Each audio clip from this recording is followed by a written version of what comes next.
做零食，把蓝莓做成手指条，轻松变成孩子们的哄娃小神器。酥酥脆脆的口感，入口即化。保木级教程来咯！蓝莓先用盐水给它泡一个盐水浴，容器里也是一定要不有水，这样我们蛋清才能打成功。容器里打入2枚自家下的母鸡蛋，打好后蛋清蛋黄一定要分离干净。我们再用保鲜膜给它封住，放进冰箱冷冻20到30分钟，给它冻出像果冻一样的形状就行了。洗好的蓝莓放入锅中，借助压力器把蓝莓按压成泥状。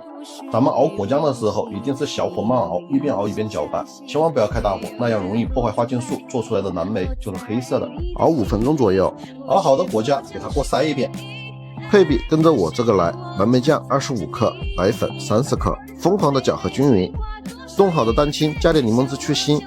我们第一次打蛋清的时候，如果是铜串打蛋器的话，就开3档，打的时间是1分钟，把蛋清打到发白有纹路的样子。这是咱们第一次打好后的样子，加12克玉米淀粉，先拌一下再打，这样玉米淀粉就不会飞溅出来。咱们第2次打蛋清的时候，铜罐打蛋器开1档打，打的时间是2到3分钟，中低速，打到它有挺立的小折钩，有阻力的样子就行了。这是我们最后一次蛋白霜打好后的样子，刮大舀一勺，倒立过来不脱落，像冰淇淋一样。取1/3的蛋白霜在蓝莓酱里，快速翻拌均匀，再倒入剩下的蛋白霜里面。我们拌的时候注意了，一定是翻拌或者是画 J 字形，千万不要搅拌，因为的话那样它会消泡。仔细看拌的手法，放进裱花袋，挤的时候烤箱提前预热，挤成手指条的形状，孩子们能抓握的大小即可。挤好后直接放进烤箱，这时候咱们的烤箱也刚好预热完成。咱们烤手指条的温度是上下环100度，烤60分钟，和浓度的温度是一模一样的，一定要用风炉模式来烤。这样的话，我们可以保证它每个面受热均匀，烤出来的都是脆脆的，孩子们很爱吃。咱们的蓝莓手指脆脆条就做好了。小朋友们开炫不知道给孩子们做什么的时候，一定要关注跳板。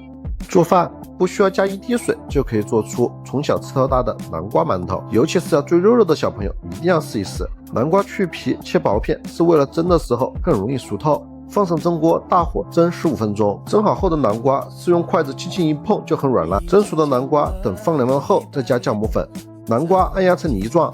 南瓜馒头的配比，你们就跟着我这个来。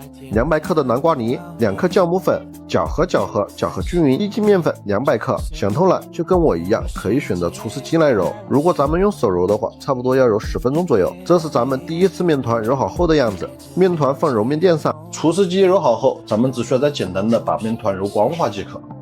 这是咱们的面团揉好后的样子，再用手简单的搓成一个条状，切面刀切成等同大小的面剂子。我们再把面剂子简单的整理成一个球形，整理好后再均匀的摆放在蒸锅上，盖上盖。